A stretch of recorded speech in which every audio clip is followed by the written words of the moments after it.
the dulcimer, and all kinds of music, shall fall down and worship the golden image. And whoso falleth not down and worship, that he should be cast into the midst of the burning fiery furnace. There are certain Jews whom thou hast set over the affairs of the province of Babylon, Shadrach, Meshach, and Abednego. These men, O king, have not regarded thee. They serve not thy gods, nor worship the golden image which thou hast set up. Then Nebuchadnezzar, in his rage and fury, somebody say rage and fury. Rage and fury.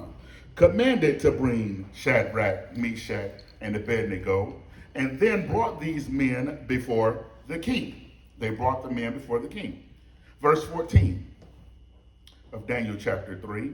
Nebuchadnezzar spake and said unto them, Is it true, O Shadrach, Meshach, and Abednego? Do not ye serve my gods, nor worship the golden image which I set up? Now, if ye be ready at the time what ye hear, the sound of the cornet, the flute, the harp, the sackbut, the psaltery, the dulcimer, and all kinds of music, ye shall fall down and worship the image which I have made. Well, but if ye worship not, ye shall be cast the same hour into the midst of the burning fiery furnace. And who is that God that shall deliver you out of my hands? Verse 16, Shadrach, Meshach, and Abednego answered and said to the king, O Nebuchadnezzar, we are not careful to answer thee in this matter. He said, we got something to say. Listen to this. If it be so, our God, whom we serve, is able to deliver us from the burning fiery furnace. He will deliver us out of thine hand, O king. But if not, be it known unto thee, O king, that we will not serve thy gods, nor worship the golden image which you have set up. Then Nebuchadnezzar was full of fury, and the form of his visage had changed against Shadrach, Meshach, and Abednego. Therefore he spake and commanded that they should heat the furnace 7 times more than it won't be heated. And he commanded the most mighty men, the most mighty, watch this, that were in his army to bind Shadrach, Meshach, and Abednego and cast them into the burning fiery furnace. Then these men were bound in their coats, their hosen, their hats, and outer garments, and were cast into the midst of the burning fiery furnace. Verse 22, therefore, because the king's commandment was urgent and the furnace exceedingly hot, the flame of the fire slew the men that took Shadrach, Meshach, and took up Shadrach, Meshach, and Abednego. And these three men, Shadrach, Meshach, and Abednego, fell down bound into the midst of the fiery furnace. Verse 24.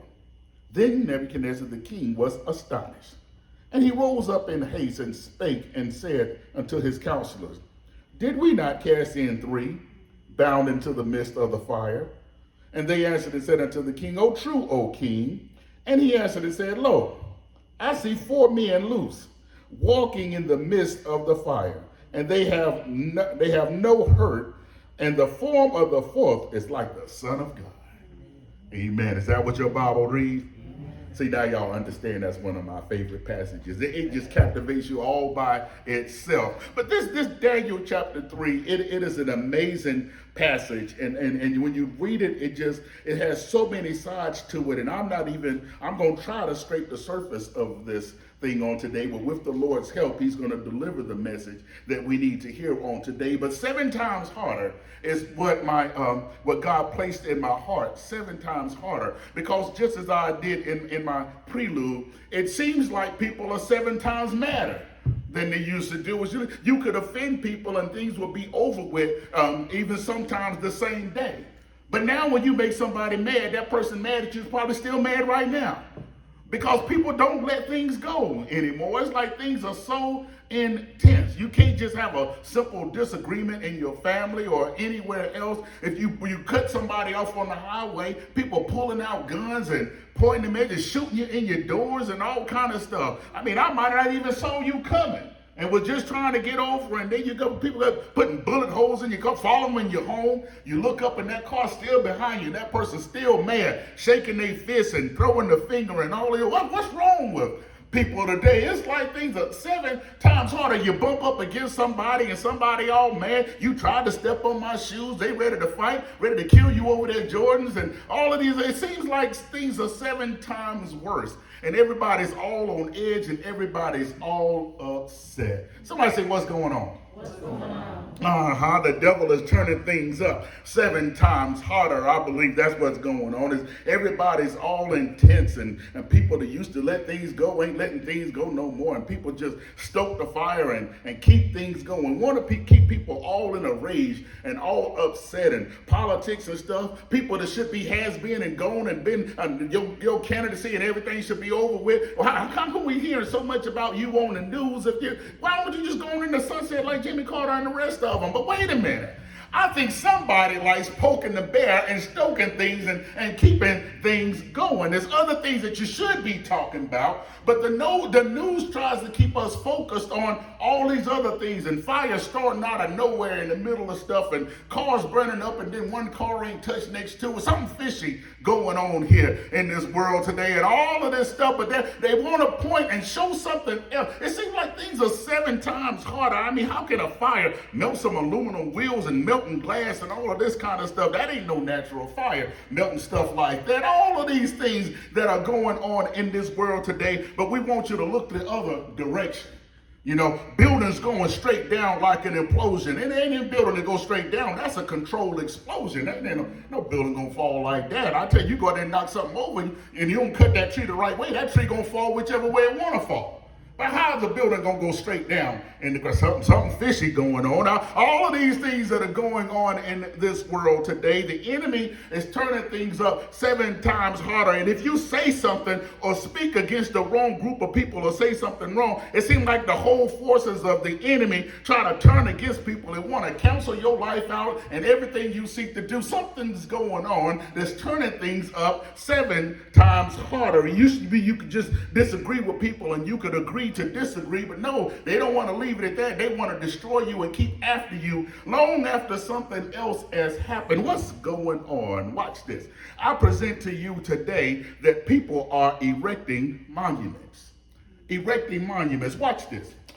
Nebuchadnezzar made a golden image whose height was 70. Now a cubit is 18 inches, about the length of your forearm. It's a cubit, and this was 60 cubits. So it's about 18 inches, so it's about 70 feet or so up in the air.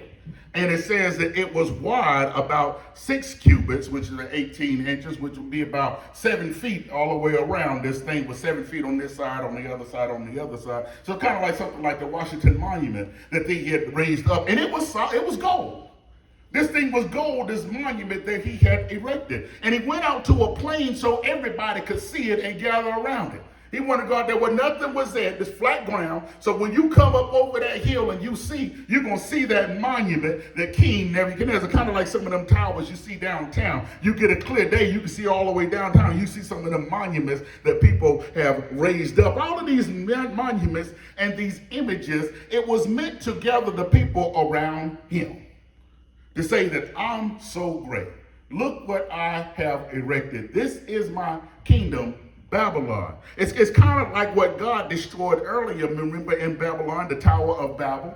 They were going to build and erect that image that was going to reach heaven, and they were going to prove that they could do it outside of God. God was doing it his way, but we were going to come together, and we're going to build this monument, and we're going to reach heaven. And God had confused the language, but Nebuchadnezzar said, I got the power now, and I'm about to build a monument. And not only am I going to erect this monument represented idols. Idols and images and things that only present ourselves. Sometimes people want to buy different cars and wear different clothes and smell different ways because they're building an image. But be careful what kind of image that you're building. But what is your image? Sometimes your image is only a monument to yourself. Look at me, how great I am. I'm so beautiful, I only have all the best of this. Then it causes other young men and young women to think that I've got to have these things too because I need to look my best.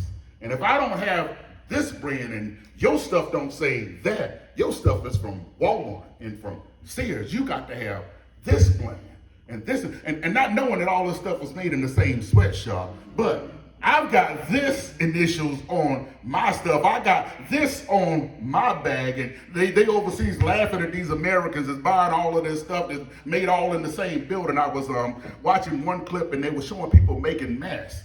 The masks that you wear, they were making them on the ground and throwing them on the ground. And you putting them on thinking that they were making the masks on the ground with pieced together sewing machines. And they were looking so neat once they finished, but when they finished, they just throwing them out. Just throwing it out, just make another one, they just throw it out, take another one and throw it out. And in a shop that look, some people's garages are more cleaner than this building where they were making the masks. But yeah, we get them and box them up and put them in the plastic, and that's what the last person was doing, put them in the plastic, put a little shrink wrap, and you think you got something, and they sitting down in the basement making your mask that you putting on. But out of all of this, I digress. I go back to all of these images and these idols and these things that people are doing, and you don't know where it's coming from, but you're buying it and you're spending your money on it, and they jack the price up so high on it because you're only thinking that you're building up an image. An image that somebody else has presented to you and telling you what you need to look like, what you need to be like, what you got to aspire to. But how do we get things back right? If that person is erecting monuments and I want to be like that person, that means I'm serving the monument that person is erecting, and I'm not serving God. I'm serving what that person is presenting in their music and their image, and what they're saying is important if you don't have such and such kind of car.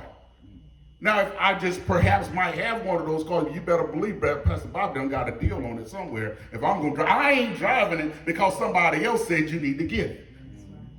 If I'm driving it, it's because it's going to get us from point A to point B in a great manner. But don't be careful whose image you're following and the reason why you buy stuff and how you want to look. Because if you're not careful, you will be following the monument that someone else has erected. Well, religion can be the same way sometimes. You ever have something that happens and you might have to move the pulpit or move a cross or something in order to paint the building or get something done right or to do a play. Some people will fall out and have a fit. You can't move that cross. My great-grandpappy Florida put that cross up there, and you better not touch that cross. You know, they got monuments, and is it the church or is it about the cross? And it's more about doing the things to advance what God has called you to do rather than erecting monuments. So you can find religion will erect monuments as well. And people will be more a part of the group more than they are a Christian.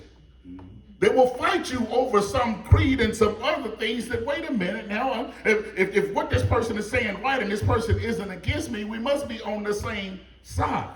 So we're not going to fight over a monument or something that we have erected. Let's sit down and hear one another. Let's not raise the heat up 7 times hotter. Because people will fall out over the color of the carpet or paint in the wall or over anything when we're all trying to advance what God has called us to do. Even if you're not in agreement with everything, we've got to be able to come to a consensus with something. Because it seems like people are saving and people will stop coming to the church because you serve chicken instead of fish. They will stop over the slightest thing. You didn't acknowledge me and you didn't say this right here. You didn't say that I seasoned those grits. So I ain't coming back no more. Y'all people are wrong. And all over some grits. People will do because they are erecting monuments over the wrong thing. The purpose of the whole event wasn't about the chicken. Okay, the chicken wasn't right. It's all right, but we're still here. We still gather together to worship the Lord and to pray. The building's still here. Your color, it might not be your color, but it's still all right.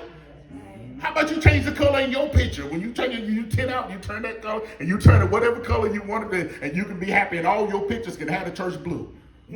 You know, so the thing about it, let's not fall out over things, because we will fall into the trap of the enemy when we turn things 7 times hotter, because it's an image and a monument and an idol to yourself.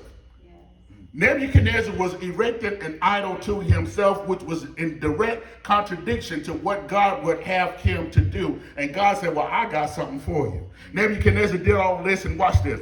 He sent and he gathered together all of the leaders, all of the princes, the governors, the captains, the judges, the treasurers, the counselors, the sheriffs, and the rulers of the province. They came together for the dedication of the image. Here's what the enemy does. The enemy will erect structures around you that are setting things up that the common people don't know. They will set things up and they will work together, and instead of working for the people, they will sometimes have an agenda that's against the people. But if you're not careful, you won't notice the agenda that's against the people, because you're not watching what's going on. All of these monuments that are erected, that's telling us how we ought to do and the decisions that we ought to make. We just come through COVID where it was just a practice in control.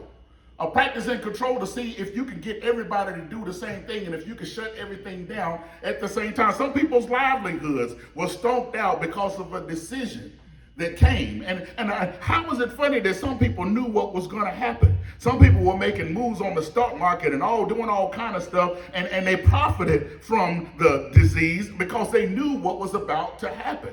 It's like the government was planning, and people knew that people were already getting sick, but they knew that the disease was created, and our money was funded to help the gain of function research. And all of this, but all of the details aren't coming out. But when the details come out, you just tell a little bit of people. It'll be a little writing at the bottom of the TV or whatever. But all of this, we were all acting all shocked and all. How could this thing happen? How could this disease? Yeah, but you knew you've been working on weapons of biodestruction for a long time. You've been working, but you didn't tell the people. It was the governors, the captains, the sheriffs, and all of this. They were doing all of these things, and they knew that all this stuff was doing, but we didn't see it important to tell the people what we were already doing in the first place. We wanted to make a flu virus was 7 times more infected than anything else. We knew that we was making this thing, and we were going to combine it with some other genes to where you can't really stomp that thing out and shake it off with a little vitamin C. So they knew that they were making it because it was a weapon.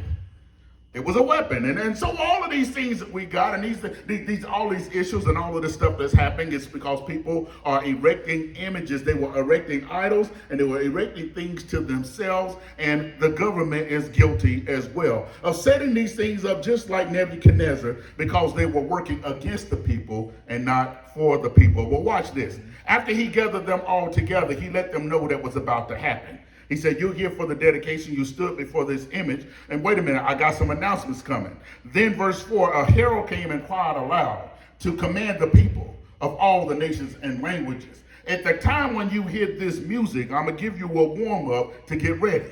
When the music starts, this is when we're going to go into action. And everybody is going to bow down to the same thing. You have to be careful thinking what everybody else is thinking. Keep your individuality. Don't let people squash that. Notice, public school is designed to make everybody to think the same. Because what? You got to go back to the purpose of public school. The purpose of public school started way over in Germany. I think it was Prussia before it was Germany. Because of the battles with Napoleon, the army was so strapped and they didn't have enough people. The leader said, I've got to figure out a way to get me some more soldier-ready people. So I need a thing that starts people, a compulsory structure for kids to be able to bring these young boys in and start teaching them from day one. As soon as they're able to learn, because I'm preparing soldiers. It was designed to prepare soldiers and get them ready so they will be faithful to the government and ready to fight when it come time. So he had to start early. And it couldn't be optional. It had to be mandatory for these people to come and enlist in these schools and go and learn and be indoctrinated at an early age. And America said, man, that thing works so great. They sent their people over to learn the system so they could come back and establish that here. Because before then, if you look, people learned agriculture or farming or whatever their father was doing. A young boy grew up on the farm. He learned how to be a farmer. If a young boy had a father that was a mechanic or somebody else, that's what that young boy do. He learned how to be a mechanic. They worked and did whatever the family was finding to do, whether you were mechanics, whether you were doctors or whatever. The next doctor came from the doctor's son, because the doctor's son sat in that room and watched what his doctor daddy was doing, and he trained and he learned. The people were educating, homeschooling their own people and preparing them for the path that they would do next. But if you need government workers and government people, that ain't gonna be good enough. Because I can't have y'all independent thinkers around here thinking y'all can be supported by learning a trade and being able to. We can't have that. We got to get everybody in here thinking and doing the same thing. People are trying to steal your individuality. God has put gifts in each and every one of us. But what we have done is we've allowed the system to set us down and teach us 30 minutes on one subject, and that's enough of that. Turn to another subject, learn that for 30 more minutes. All right, that's enough of that. Go to another. And notice the bell system and all of these things were set up like the factory. Because when the factory ring is your lunch break time. Everybody gather together for your lunch. But when that bell rings back again, you better put your lunch down and go right back to that factory and go back to work. It was designed to keep this country running and to keep you faithful, and you work all of these years, and after all of these years you give us your money, and we'll decide to give you some money back in a pension and a little bit of retirement and a welfare check, and this is how you are supposed to operate.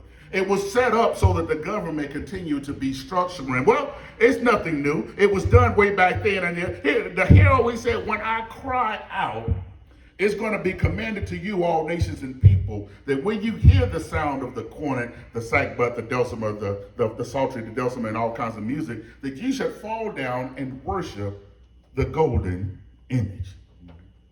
The devil wants to control your mind. He wants to control your worship, and he wants your total dedication unto him. And what he would do is he will figure out a way to gather you together around something that you already like and erect it up as a monument.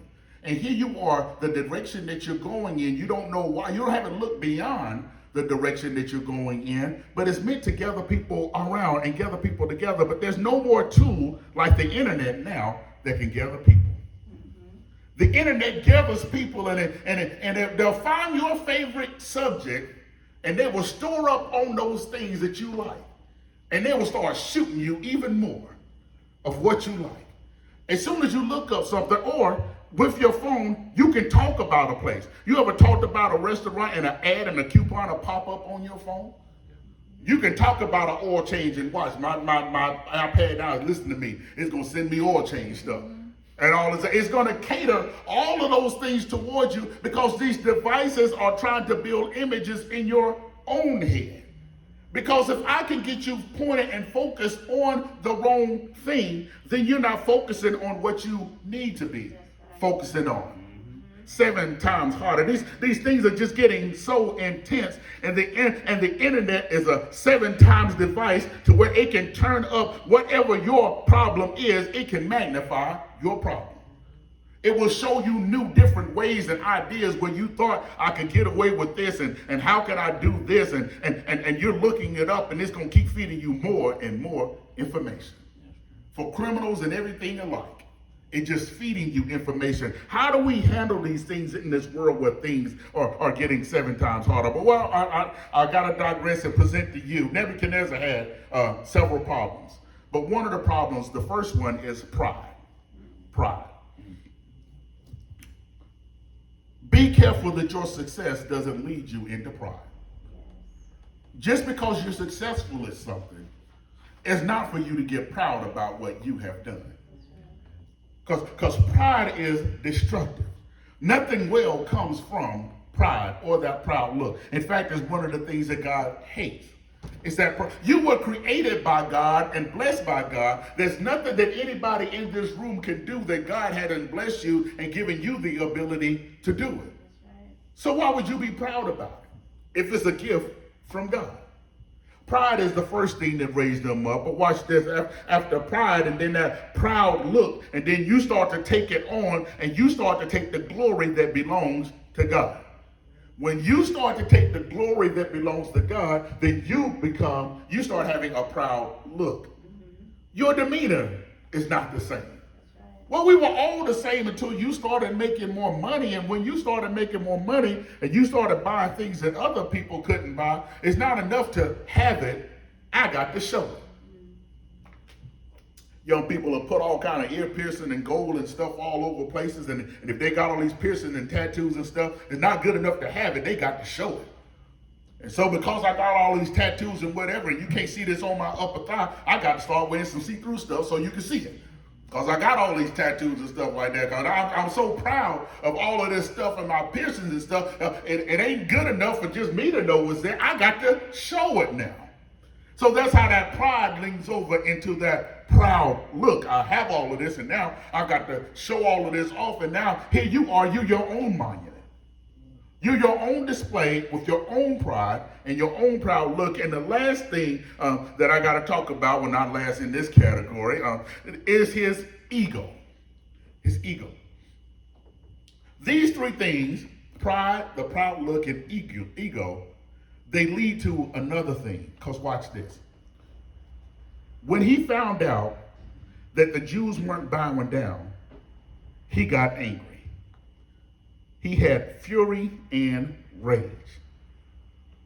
Fury and rage comes because of the three things that I talked about earlier. When your pride and your proud look is hindered and your ego is hurt, you go into anger. That's what's going on today. If you cut somebody off, it ain't so much that you cut me off, you don't see how important I am. I'm more important to you. Get out of my way. Get out of my lane. I'm late. I got up late. So now you need to get out my way because I'm late. Get off the highway. In fact, get up. Your car don't even deserve to be on the road. It can't go as fast as mine. That's your pride, your proud look, and your ego. Who told you to go buy a car that can do 200 miles an hour? I don't care if you got a car 200 miles. My car goes 40. So I got as much as right to the road as your 200 mile an hour Charger. So how you go? That's your proud look. I'm so proud that my car go 3 to 60 in 3 seconds. Well, if mine take 2 minutes, we all gonna be 2 minutes behind my car. But see, your pride and your ego says, get out my way. Because I'm coming through. You don't see how important, you don't see my lights blinking at you? You and your caravan in the way, in your minivan, get out my way. I'm trying to get to the store. Pride, ego, your proud look is saying, I'm more important than you. We all been standing in line, but I'm more important, y'all. Get out my way. I'm going to the front. And you better not get in my way. In fact, I ain't paying nothing. I'm going to rob the store and walk out. Because I'm just that important. I ain't got to use my money. I'll use your money. I'll take it all. In fact, give me that watch anyway. That's where we are. You can't even pump gas down in Atlanta. People will jack you at the gas station. I want your car. And I ain't paying for it.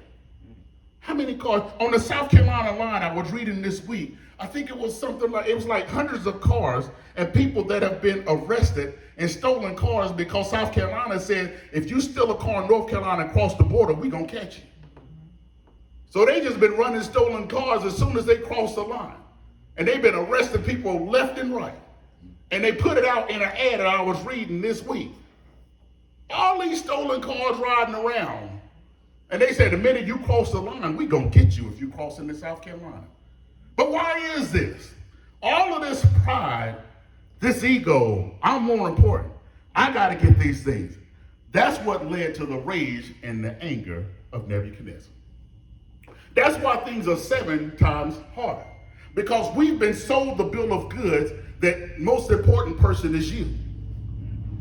And when you've been sold that bill of goods, you haven't realized realize that there's been a monument erected in your own house, in your own space, and you're the one who put it up.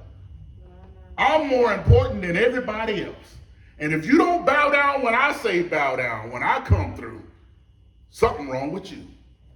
This is what Nebuchadnezzar had done. And when we read this passage, we don't quite see it that way. But the reason why things are 7 times harder, the reason why somebody can mess up an order in Taco Bell and you go in there and shoot somebody, because it's 7 times harder, because you crossed his pride, his proud look, and his ego. And now I got to do. They said if you don't bow down, you're going to go to the fiery furnace. People now want to be judge, jury, and executioner all right at once. You cross me, I'm going to show you. I don't even care if it's a family matter.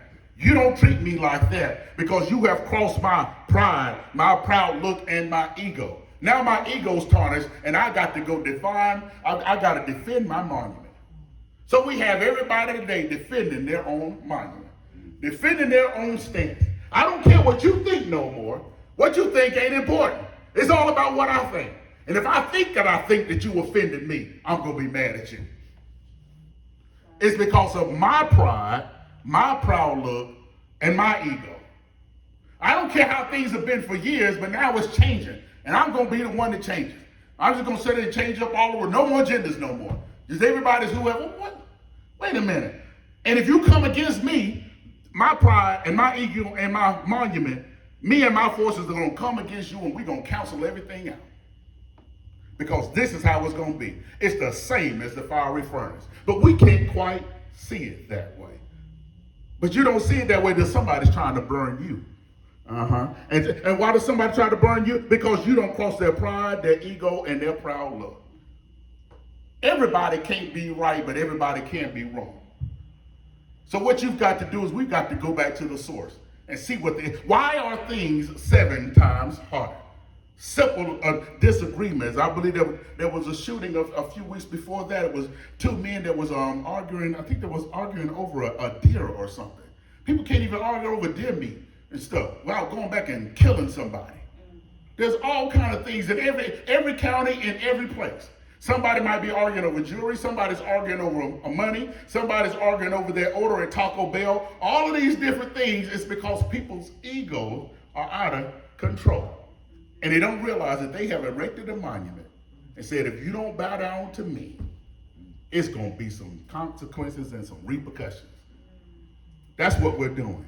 How do we get around what Nebuchadnezzar is doing? We look at what he's doing, and we've read this story, and we were all enthralled by the story, but I believe God has brought it home today, and you can see where all around us, people are erecting monuments. And sometimes we have to bring down our own monuments.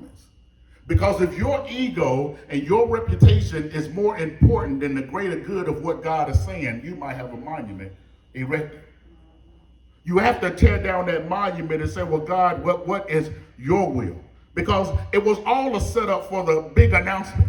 See, the big announcement is when the enemy is going to try to take over and have his way. But they're setting us all up. All of these monuments are going up. But what Beyonce and all those other people are leading people is all to a conclusion.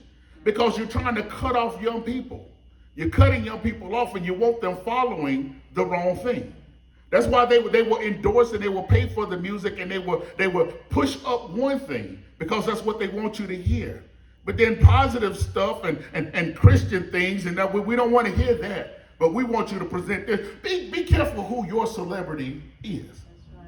Well, what constitutes a celebrity anyway? It's only a celebrity because they put them in your face all the time.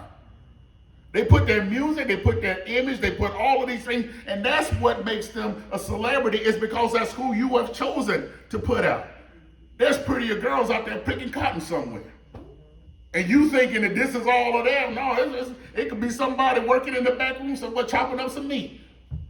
That's pretty and all that, but that ain't the image that they want to put forth. They want to put forth the image with the message that they want you to hear. Be careful where people are leading you. It's just like Nebuchadnezzar. These images, these monuments are for a reason. But let us move on. As he done all of this, the reason why his rage and his fury. there's certain things that you must not do in anger. You can't make decisions in anger. When you make a decision in anger, you're not going to make the best decision. What you need to do is you need to find a time to cool off. To do something that's going to take your mind off of what you're angry about. Nebuchadnezzar answered in his rage and his fury. When you answer in rage and fury, the Bible says that good things don't come from the wrath of man. So you got to learn how to calm down. Calm down. So it's not that important. It's not that serious. Calm down. Because if you go to communicate, if you go to react, if you go to do anything while you're still mad, you're going to do the wrong thing. You will make the wrong move. If you go to speak, even in your household to somebody, your family, or it might even be your wife or your husband, when you speak out of anger, you always going to say the wrong thing. What you have to do is you have to calm down and see what the devil is doing. Because Nebuchadnezzar, in the midst of what he was in his rage, he said, turn the heat up 7 times harder. Then he told his best men, now watch this, his best men to go and throw somebody else into the fire. Now, if you're not operating in the right spirit, you will lose your best in your own anger. And you say, I'm going to get, you ever see somebody do something out of retaliation, I'm going to get them back? And they get a job and they're doing good. That's never the motivation to do good. I'm going to get this job, I'm going to get this house, and I'm going to show them. They don't know who they was messing with. I'm going to get that car. God didn't mean for you to have that car. And I'm going to show them. And then you've been struggling with that payment ever since. Yeah, you showed him, didn't you? What you do, you can't do things in revenge. People will say, I can have the biggest house I want to have. And watch that, back in 2008, all of those mortgages were upside down. Because they said, I can stay on the lake, I can stay where I want to. Well, if you hadn't put in the labor to stay on there, you just started on your job. And you just bought a $350,000 house. So something wrong with that. And you saying, well, God did it. I just no, God can do it. The blessings of the Lord maketh rich and addeth no sorrow. When God bless, he prepares you, and he prepares you for people will look at what other people say have, and they're going to say, I'm going to have this, but you can't have that without the journey that it takes. That's right. It takes a journey that prepares you. The ups and the downs prepares you for your future. That's why you have to have mentors and people around you and a preacher and somebody in your life that can help direct you. Because the enemy wants you to rush things before time. Right. When you're young, you can't wait to get old. And when you get old, you're trying to be young. You're always going back and forth. But wait a minute. How about we just let God order things? He says you can live eternally. And so if you're living eternally, what you rushing for? Just take one day at a time with God. He said because each day has enough trouble for itself. You can't do nothing about tomorrow, and you can't do nothing about yesterday either. So let's just live for right now and do what God has called us to do. Because watch this. All of these 7 times harder. He lost his best men because he turned the heat up 7 times harder because he was going to get revenge on the... All I'm trying to say is when you do something out of revenge, watch what's going to burn up in your life. Because you say, I'm going to get them back. I'm going to show them. They don't know who they was messing with. I'm from Beatties Ford. You ain't messing with me. All the things that people say, I'm going to do all this. I don't say some foolish stuff too. But the thing about it is, but you can't do things in retribution and saying, I'm going to get you and I'm going to show you. That ain't the way to live life. Mm-hmm. That ain't God. The minute he turned that fire up 7 times hotter, it was because he was hot because of his ego and his pride. And every time you react in ego and pride, saying, I'm going to get me a gun and I'm going to carry this gun and what? You ain't going to cross me. But when you cross me, you're going to see the barrel of my 9. I'm going to do all of this. And if it ain't 9 ain't going to get, I'll give me a semi-automatic. If that ain't good enough, I'm going to give me something else and all this. But wait a minute. That's your monument. You done built your monuments and it's all about you. And when you turn up that heat 7 times harder, the first person that's going to get burnt is you.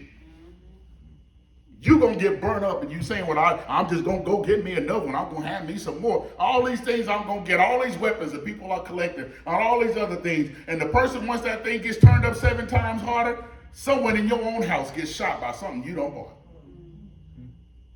Just like Nebuchadnezzar. I'm turning the heat up 7 times harder. I'm going to have a gun in every room under every pillow. That's what they do. I'm going to protect my house. You ain't going to mess with me. But the very thing, when you didn't know your grandchild was in that room, something happens.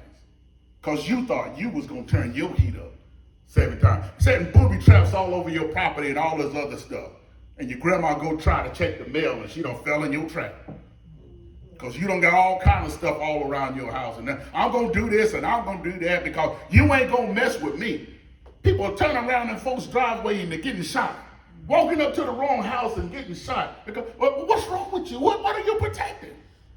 What are you afraid of? Because you done erected your monument to yourself and you say, this is my property and this is my ego. You just like Nebuchadnezzar. You set up a monument on your plane and you say, I'm going to be judge, jury, and executioner if you don't bow down to my property. But I just thought I was at Joe's house. I just turned in the wrong driveway. But this is my monument. This is my property. You don't cross on my property. And I take care of you if you do. The same thing. People are turning the heat up 7 times hotter. And the first person to get burned is you. Now they wonder why granddaddy in jail. Because he wanted to protect his own monument. He was going to defend himself when he could have been home with the rest of us. But he turned it up 7 times hotter and he was the one that get burned. Be careful operating in anger is all I'm trying to say. Your ego and your pride, when somebody crosses you, when you so upset that I got to get even, that person, you laying on your horn and whatever, that person might be sleepy or whatever, and you laying on your horn and you angry, you might be blowing your horn at a crazy person. But yet, I'm trying to get through. Get out my way. Laying on your horn and all these other things and stuff like that. People drive like they the biggest, baddest person. To be a 2-foot midget, get out the car. Ain't nothing wrong with midgets, but I'm saying you can't act like you so big and bad and all of this because you're operating in your pride and your ego. Let God drive. Let God have control. Let's bring this thing on in. After he threw them in, his own people been burned up. He said, wait a minute, I see a 4th person. Didn't we throw in 3 people? We threw in 3, but there's a 4th person in this fire right now. God said he'll never leave you nor forsake you, but he might wait to manifest when you get thrown in the fire. When you get thrown in the fire, that's what he meant that, man, here I am. I've been here the whole time. But you know what? These boys walk by faith. They said, look, even so, King, we don't see what's going to happen right now, but even if you throw us in, we still ain't bowing down to your stuff. Yeah. Well, even if we die, we can die saying we weren't bowing down to what you said. Even so God hadn't manifested himself physically yet. He may not want to come when you want him, what some say, but he's always right on time. He may be waiting till they were bound up. He let them get tired up. He let the heat get turned up. He let the other men die and let them go all the way down to the furnace, and then he manifested. Now you would have been like, somebody in us would have been complaining like, Jesus, why didn't you show up a long time ago? You in the fire complaining. That was just like some of us. But wait a minute. Jesus said, I showed up when it was time for me to show up. He let you go through what you went through for a reason. You say, well, why do we have to be poor coming up? Why couldn't that be in somebody else? He was with you all along. He's been with you all the way through the fire. How you going to tell him when he needs to show up? He was waiting on you to do the right thing. He's there in the midst of the 7 times, but he's not going to manifest until it's time for him to manifest. You say, well, Jesus, you should have done that a long time ago. Why did I have to go through all of this? And he said, who are you to tell me when I should have done something?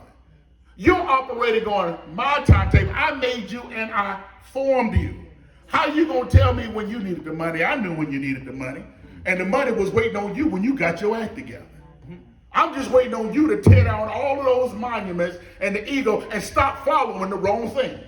You in the wrong plane following the wrong thing. You go in the opposite direction of me. I'm over here saying, I never leave you nor forsake you. These Shadrach, Meshach, and Abednego said, if it don't happen, we don't know what's going to come out, but we're going to serve God either way. That's the way you got to have your stand. I'm serving God no matter what because I know he's able. I've seen him do it before, and I know he can do it again, and I ain't changing. I'm staying right with it. And when you stay right with it, when the heat gets turned up 7 times harder, and when you fall to that bottom of the fire, he said, I'll never leave you nor forsake you. And he's right there with, and even Nebuchadnezzar and all of your enemies, when you thought you was going to have to get revenge, God said, I got this. 4 people walking around in the fire, unburned, unharmed, unburned, and they in there worshiping and praising God in the midst of the fire. What the enemy is going to do to try to bring you down, whether it's COVID or whatever it is, you better know God got you covered. If you're here right now, you're here for a reason. And if something took you home, it was because it was your time to go home, if you are a child of God. So what you got to do is you got to realize we are moving and living and being by the power of God. And each and every day, I'm putting my hand in his hand because I know he's with me, whether the fire is getting turned up or not. I know that my God is with me. And they said, regardless of how things turn out, O King, I know I've read what my God can do.